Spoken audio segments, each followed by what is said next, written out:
The expansion of the sites to 49 is going to happen in the coming weeks. But of course, phase 2, that is kicking in late April, which will cover elderly people, comorbidities, people with comorbidities, and essential workers. There's going to be a rapid escalation of sites. But let's continue with reaction to President Ramaphosa's address. Matthew Parks from Cosatu, is Cosatu's parliamentary coordinator, joining us now. Good evening, sir. Thank you very much for your time. So clearly, after this week's joblessness figures, we have to get our economy going and fast. Do you think the easing of restrictions is going to make a big difference?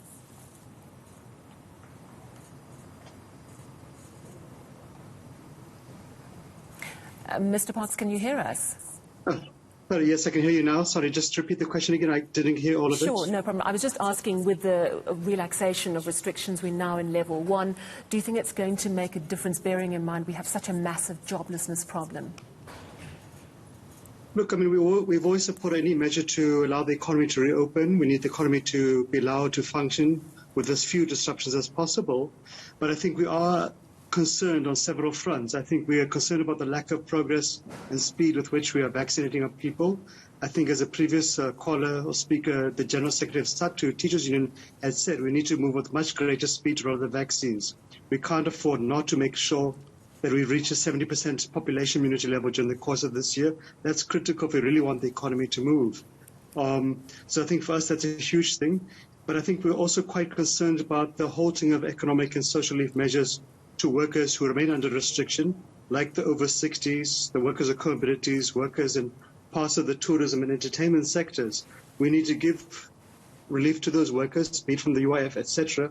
You cannot send people home without allowing them to work, without any sort of support to them, and that's quite critical. For us, it's a principal issue. We need to engage on it at And just on that, but I think Matthew Parks, forgive me for jumping in there. Just on that, earlier we spoke to Pule Mabe, the ANC spokesperson, and I put to him the question about what will become of the poor once the relief measures for the unemployed and the TERS situation have come to an end in April and March, right?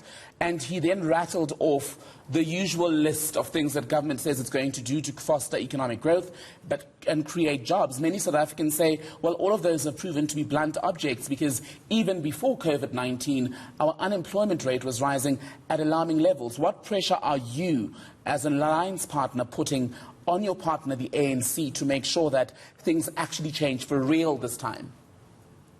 Yeah. Look, we would share that skepticism of ordinary South Africans. To be honest with you, if it wasn't for Cosatu and our other colleagues intervening, the UF TERS would have stopped in June last year when government first wanted to run away from it. So we maintained the pressure, and in fact, you'll recall that in last year, October, they'd actually stopped the UF assistance to workers. And for us, it's a fundamental issue. If you're not allowing certain workers, certain businesses or certain industries from operating, you have to give them the relief. You cannot send them home and just simply say, Godspeed, good luck to you. You have to provide relief to those workers. Otherwise, what's going to happen is that those industries and workers and companies are going to defy the restrictions. They're going to go back to work, like the clubs, like the elderly workers, the workers with comorbidities, and they're going to be open to infection. So that, for us, is a principal issue. The other relief measures, rebuilding the economy and so on, those are fine, but they're not going to happen overnight. They will take time. And equally, the people who have been receiving the 350 unemployment grant are not going to miraculously find a job tomorrow. The cost of 2 billion rand a month is affordable. You need to give these people some sort of measures to buy food, because the other intervention in the economy will take time. The Unemployment Insurance Fund has got enough funds available. It can afford to continue to provide relief to these very limited sectors of the economy which are not working, so we have to do it. People who have received very nice salaries in government cannot afford to condemn those who are not receiving anything or who are on the poverty line to absolute destitution. It is a fundamental issue, but I think we're also a little bit worried, and we think it's a strategic mistake to simply remove some of the social restrictions which don't impede upon the economy. To allow gatherings indoor of 100 persons or 200 outdoors is a blunder. It's a mistake. We've just come out of the second wave where we're seeing 500, 600, 700, 800 people dying a day, 17,000 infections in a day. It's positive now that we have seen infections come down, deaths are coming down, but many experts are predicting a third wave around June.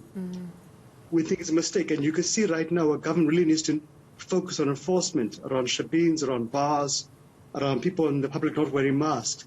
governor is very lax there. You go to any bars around the country, shebeens, you will see it's completely relaxed. People are not abiding by any social restrictions or health and safety measures. And that, for us, is a huge blunder. Government should have maintained some of those social restrictions because they don't interfere with the economy and actually enforce them. And this is going to come back to bite us. It's quite worrying in that regard. Yeah, so you feel that also government has really... What to say is that... Very quickly, please. We are almost out of time. Oh, and the last thing is that, look, the healthcare workers have been under huge strain. Many workers have in the health sector have succumbed to COVID-19. Right now is the time to actually reinforce them, to employ more health workers and to prepare the hospitals for the third wave. Absolutely. We need to plan ahead. Thank you so much for your time, Matthew Parks, Cosatu's parliamentary coordinator.